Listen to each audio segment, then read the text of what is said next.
Hello, welcome to today's Christmas watercolor wreath tutorial. I'm sharing how I make 100 Christmas cards, actually 101. These cards are admittedly more time consuming than my typical style of cards because they have several layers, but it's those layers that make these so beautiful. I'm using brilliant red, olive green, deep sap green, and sap green. Choose your own favorite Christmas colors as you like, of course. I have used my glass jar in this video as my guide for penciling in circles on all 101 cards. I just turned this glass jar upside down and used my pencil to trace its boundary. Then I erased most of the marking to leave behind just a very light circle that you see in this card here. I get these jars from Aldi. They come with delicious desserts to enjoy. These jars are the perfect size for my watercolor wreath, and I have to say I don't mind enjoying the desserts so that I can have more of the jars, which I use to store my water in. This project is done in batches. I paint each step of the 100 cards before I move to the next step. While this requires a large table space, I find that it is relaxing to paint in repetitive motions like this. Not everyone will enjoy this process, so just paint one or two if you find the higher volume stressing you out. Painting should be fun and relaxing. I'm currently painting around my pencil mark to get the base of this wreath done using a 0 brush, and once I've got all these done, I let them dry and before I start the next step. So here are all of my circles completed with that green, beautiful color. I'm using my number 2 brush for the leaves, and I'm dipping into my watered down deep sap green using this brush here, which is a number 2, size 2. These leaves start with a fine tip and end in a fine tip, meaning I lightly lay my paint down with just the tip of my brush and then press all of my bristles down while pulling away from my starting point, and then I gently pull back up into another tip. I move my paper as I go and measure the length of my leaves by eye. This will take a little time to get good at, but don't stress yourself too much. Differing sizes of leaves help your wreath to look natural and more organic. The more you paint, the more you'll get a feel for the right balance of water and pigment. Sometimes my brush just feels stiff and dry. I like it to feel loose and wet, but not too wet. I'm reminded of how frustrated I get when someone tells me to just add a little salt to a recipe, and I want to know exactly how much to add. They are essentially telling me to trust my gut and get a feel for what I should be doing. Well, even though it's frustrating, this will come to you also in time with the watercolor balance. You'll get a good sense for how much water you will need to get the desired effect that you would like.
So I'm testing out which greens will work on my wreath. I'm going to grab a scrap sheet of paper to help me decide. This is an olive green, and I have another sap green. I started with a deep sap green.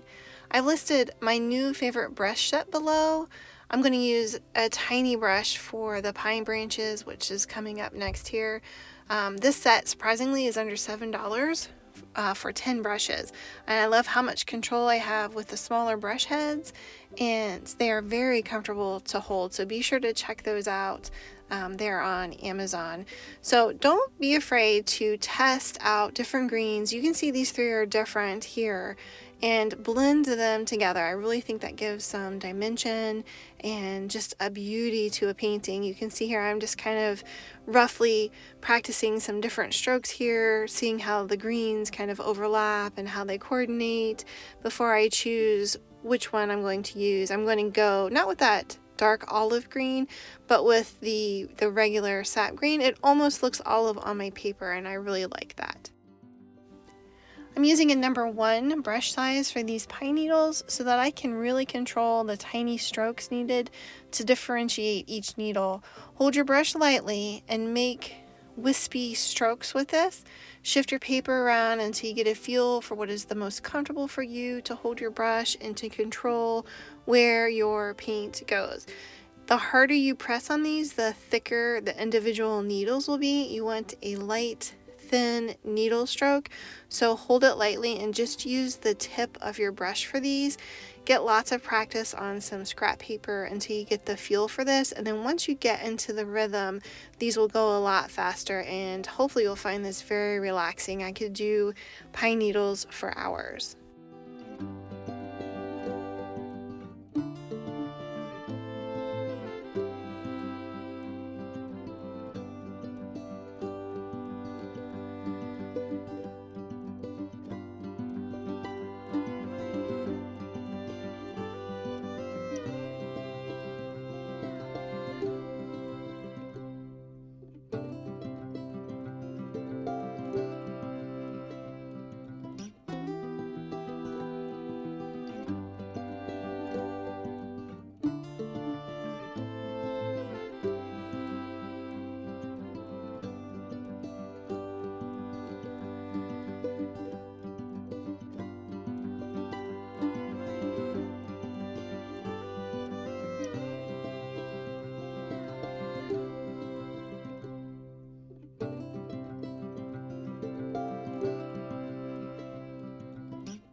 It's so very satisfying to see all of these cards laid out drying in little rows like soldiers.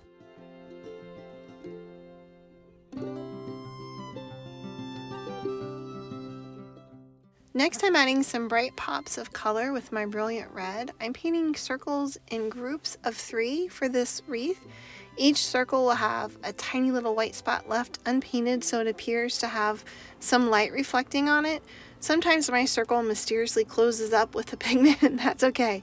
But for the most part, I try to leave a little white spot, kind of alluding to reflecting light. I found this to be the most tedious part of the project, so I painted 10 cards at a time and then took breaks to work on other things in between sets.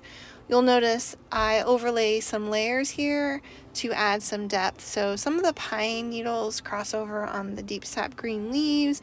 Some of these red berries will be on top of some of the pine needles and leaves, and that just gives it a little bit of dimension and gives me a little bit more space to work in.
Here they all are. I'm excited to package them up to sell at my upcoming Christmas markets. I like to do packs of 5, and then I like to also have some singles on hand. So if you like to make these to give away or even to sell in your own shop, I'm perfectly fine with you using the tutorial. Of course, I would love you to link it back and give me credit. Thank you. As a review, here are my color choices. Picking colors for my hand-painted cards is one of my favorite parts of creating. I loved using all these different shades of green. Of course, you can feel free to pick and choose your own colors. It is such a delight to be able to do that and to mix different options. This wreath could have maybe blueberries or pink berries or purple berries or whatever you like, and it could look like a spring wreath as well. After I'm finished painting these, I'll go ahead and lay my tube paints out so that you can see what I've used. Some of them I purchase online, some of them I get at my local craft store. Tube paints are nice and wet coming out of the tube, and I can also refill my palette with paints as I use them more frequently. So that's another benefit of tube paints, but I prefer what comes in my palette container and also in my tubes. So here are the selection of paints. I have Brilliant Red, I have Olive, and I'm also using sap greens. I have a deep sap green and a regular sap green. I've decided to cut one of my cards to make a gift tag. I thought that would be super cute. I may still cut out the inside later on, but for now I'm happy with how this turned out. So these not only make great cards, you can make gift tags out of them, you could use them to decorate your packages, or they could also be framed. And while I've shown these in vertical form, these wreaths also look super cute in horizontal form as well.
I hope you've enjoyed following along, and will grab your own watercolors and paper and give it a try.